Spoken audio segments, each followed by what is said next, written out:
Apabila hanya mengatakan saya diperkosa atau saya dilecehkan tanpa adanya bukti pendukung yang kuat, itu akan menjadi sia-sia. Kenapa dari awal Putri kekeh bilang kalau iya ada perkosaan? Ini adalah mengenai uang itu tidak pernah diberikan.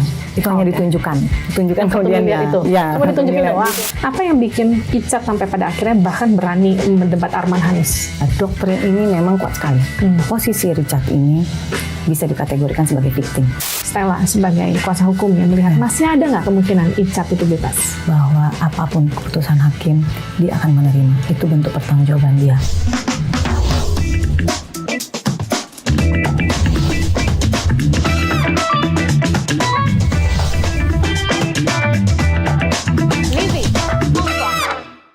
Saudara, kasus tewasnya Brigadir Yosua ini menyeret banyak fakta yang terkuak di persidangan. Salah satunya yang dilakukan oleh kuasa hukum Richard Eliezer, Stella Masseny. Dalam persidangan beberapa waktu lalu, Stella bahkan mampu membuat Putri Chandrawati mengaku bahwa ia disuruh Sambo membuat laporan mengenai pelecehan seksual. Apa yang membuat Stella mampu membuat Putri buka suara? Atau justru Putri kepleset lidah? Kita lihat ini dia. Dan saksi mengatakan saudara saksi disuruh dan dipaksa karena saudara takut dengan suami saudara. Ya, betul. Apakah saudara Ferdi Sambo ini memang orangnya tidak bisa dibantah atas apa yang diperintahkan bahkan oleh saudara sendiri sebagai istrinya? Karena karakter seorang polisi orang yang tegas.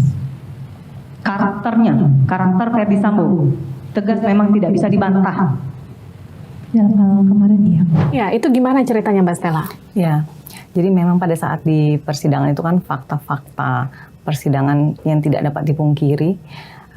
Disitulah dimana pada saat ditanyakan mengenai kenapa pelecehan seksual ini itu terjadi atau tidak, kemudian kenapa tidak dilaporkan.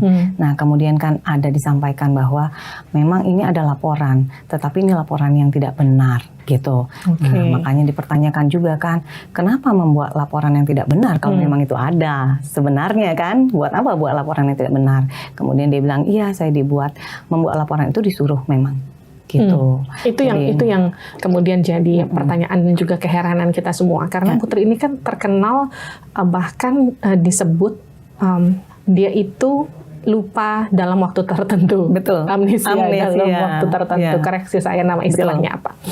Tapi kemudian di persidangan itu ketika Anda bertanya, Putri bisa menyebutkan hal demikian. Artinya nggak benar-benar semuanya dia lupa. Betul. Artinya ada yang sebenarnya dia pengen sampaikan, tapi mungkin dia tidak mengukur kalau kita menafsirkannya sampai ke sana. Ya, itu gimana tuh reaksi Putri setelah itu?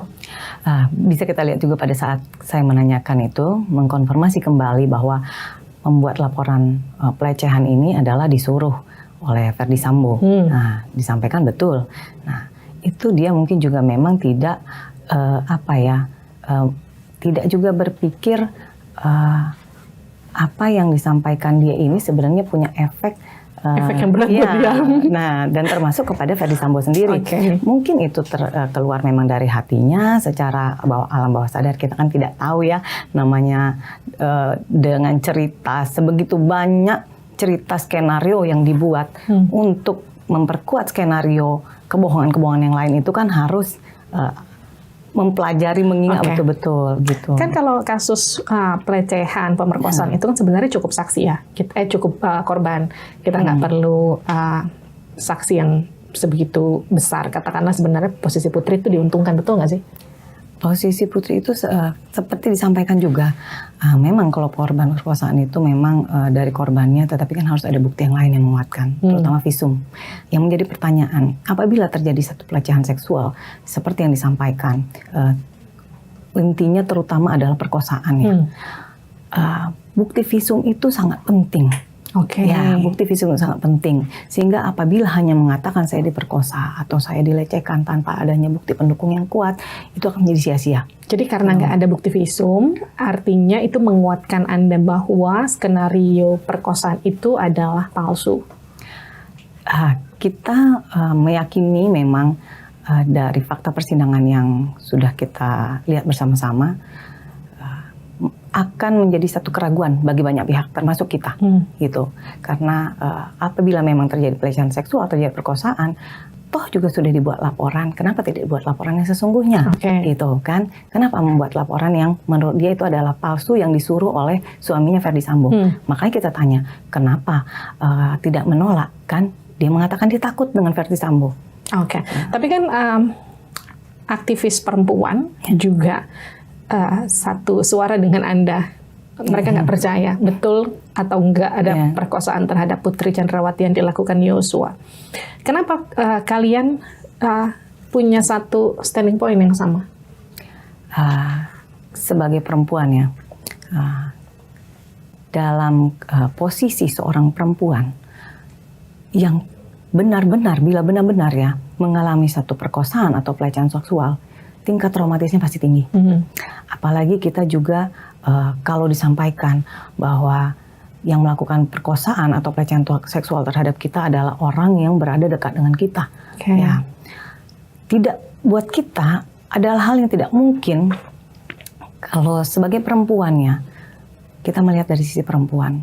Hal yang tidak mungkin bisa dengan mudah bertemu muka dengan orang yang melakukan perbuatan perkosaan terhadap kita, lalu melakukan satu perbincangan intim. Nah, itu akan menjadi satu pertanyaan. Sebegitu mudah traumatis itu hilang. Gitu. Perkosaan itu kan juga biasanya terjadi karena relasi kuasa ya. Biasanya seseorang yang punya kuasa lebih besar memperkosa seseorang yang lebih lemah. Tapi ini kan tidak terjadi, bahkan sebaliknya di kasus Putri dan juga Yosua. Apakah kemudian Anda juga mencermati mengenai hal ini? Karena kan dakwaannya itu soal pembunuhan berencana. Kenapa dari awal Putri kekeh bilang kalau iya ada perkosaan dan saya korban? Ya, kalau dari kacamata saya ya melihatnya bahwa ini adalah merupakan satu proses ya, proses dari satu skenario yang memang diciptakan untuk meringankan bagi mereka lah, bagi FS, bagi PC gitu. Saya sempat bertemu dengan Icat, bukan Icat tapi keluarganya Icat dan juga kakaknya Icat. Mereka sempat menceritakan bahwa ada katakanlah seperti didoktrin, dipengaruhi, seperti dihipnotis begitu sampai kemudian Icat kala itu nggak punya pilihan selain mengikuti skenario yang terjadi. Itu gimana ceritanya sampai dia ngaku?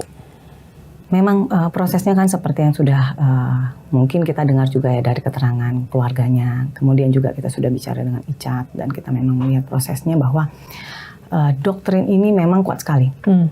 Pengaruh Ferdy Sambo ini memang kuat sekali karena juga posisi tingkatan terkait juga relasi kuasa di sini kita bicara ya, tingkatan Baradae dengan Jenderal Bintang 2 itu ya sangat jauh sekali gitu.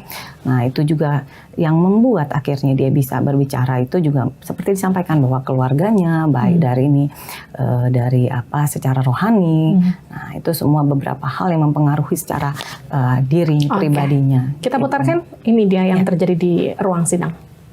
Sesampainya di lantai 3, saya sudah ditunggu FS. Saya diajak ke dalam, disuruh duduk. Di situ ada FS dan PC. Dari ketiga keterangan atau keterangan saudara dalam BAP ini, ya, ini tidak konsisten semua. Saya mau tanya, yang mana yang benar? Jadi begini Bapak, dapat saya jelaskan. Biar Bapak tidak menanyakan lagi tentang BAP ini. Ya harus saya tanyakan. Iya, makanya saya tanya. Saudara penasihat hukum beri kesempatan saksi untuk menjawab. Ya saya mau jelaskan bahwa ini seharusnya saya tanyakan karena tidak konsisten yang mulia.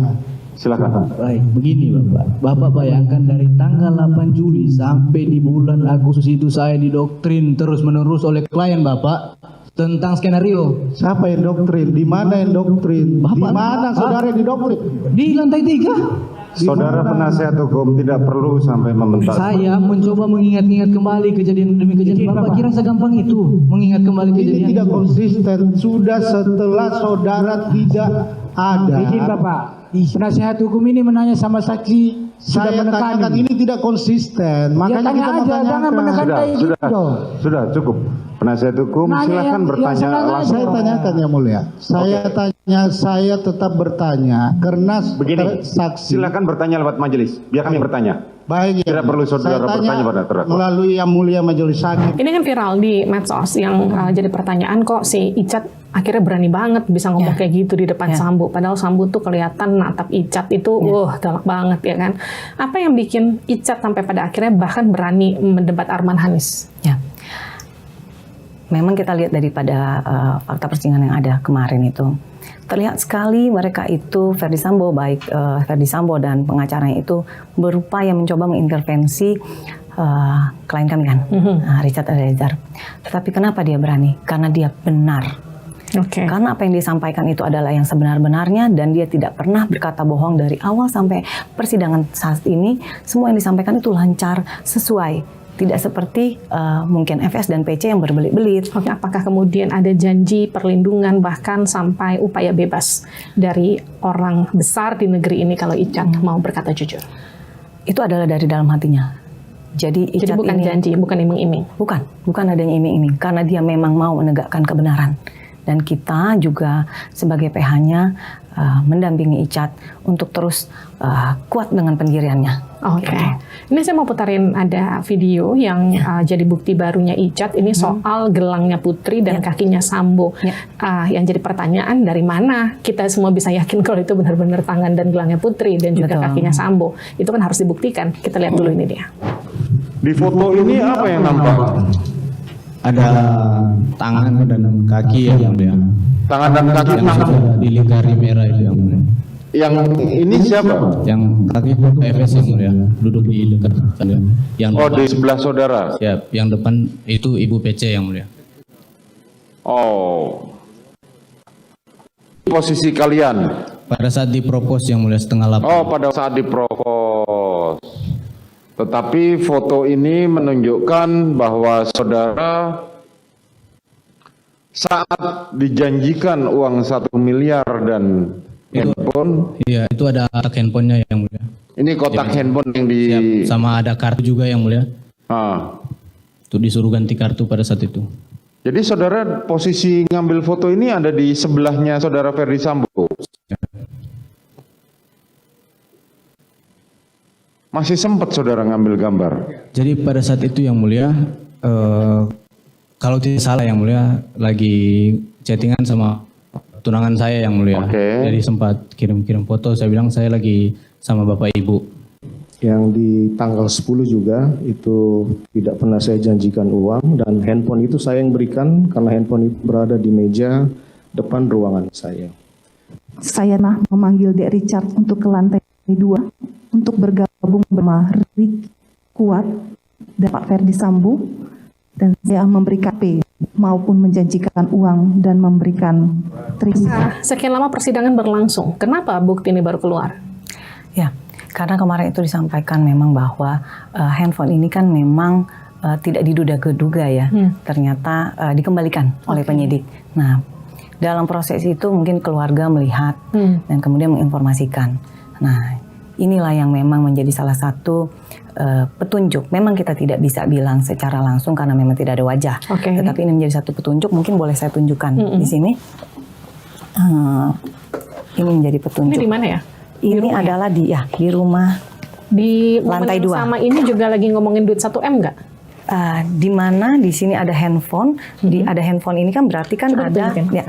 Nah, ini adalah momen di mana ada handphone yang disampaikan. Handphone baru. Ya, handphone Pro Max. Nah, di sini adalah mengenai uang itu tidak pernah diberikan. Itu hanya ditunjukkan. Ditunjukkan kemudian itu. Ya, cuma ditunjukin doang. Ditunjukkan. Jadi dikatakan nanti gitu. Nah, yang menjadi petunjuk kita di sini adalah mengenai otentifikasi sendal. Kemudian ini ada gelang, memang dari jauh. Tetapi makanya kemarin pada saat di persidangan ini kan yang menjadi petunjuk. Ini menjadi salah satu petunjuk gitu loh. Jadi apa yang disampaikan kami ini memang tidak ada bohongnya. Gitu. Ini kan dianggap jadi kartu as yang kemudian dibuka di momen-momen menuju akhir persidangan. Selain ini ada lagi nggak yang belum dibuka? Misalnya mentok nih, ya kan namanya pengacara, nanti ketika mentok kartu asnya langsung dibuka-bukain satu-satu. Kita ikuti perjalanan persidangan ya. Artinya masih ada dong? kita mengupayakan semaksimal mungkin apapun itu, baik apakah kita memiliki bukti atau ada tambahan dari keterangan-keterangan ahli yang benar-benar menguatkan juga, dengan nanti juga dikuatkan dengan pledoi kita. Ya. Oke, ini kan meskipun udah nggak jadi atasan langsung, Sambo kan akhirnya menyatakan bahwa ini tanggung jawab saya. Ya. Tapi kita tetap tanggung jawab berdua ya, Cat. Artinya Sambo ini mau pasang badan tapi nanggung, ya kan? Betul. Jadi ini apa respon Cat? Tapi nanti sebelum dijawab kita lihat dulu pernyataan ini dia. Kalaulah saksi menyampaikan bahwa saya minta menghajar, kemudian saksi melakukan atau menerjemahkan itu perintah penembakan dari saya akan bertanggung jawab. Tapi kita berdua yang bertanggung jawab. Saya mau tanggung jawab, tapi saya nggak mau sendirian. Cat, kamu juga harus tanggung jawab. Kira-kira gitu ya, omongan Sambo ya. Apa respon Cat? Richard sudah menyampaikan bahwa dia akan mempertanggungjawabkan segala perbuatannya. Dan dia juga sudah menyampaikan kan bahwa apapun keputusan hakim, dia akan menerima. Itu bentuk pertanggungjawaban dia. Jadi dia memang semua yang disampaikan sudah kebenaran yang dia upayakan untuk ungkap. Jadi dia tetap berpegang pada prinsipnya untuk membuka kebenaran ini dan mempertanggungjawabkan apa yang memang menjadi tanggung jawabnya. Oke. Gitu. Uang 1 miliar dan ponsel nggak pernah diterima Icat?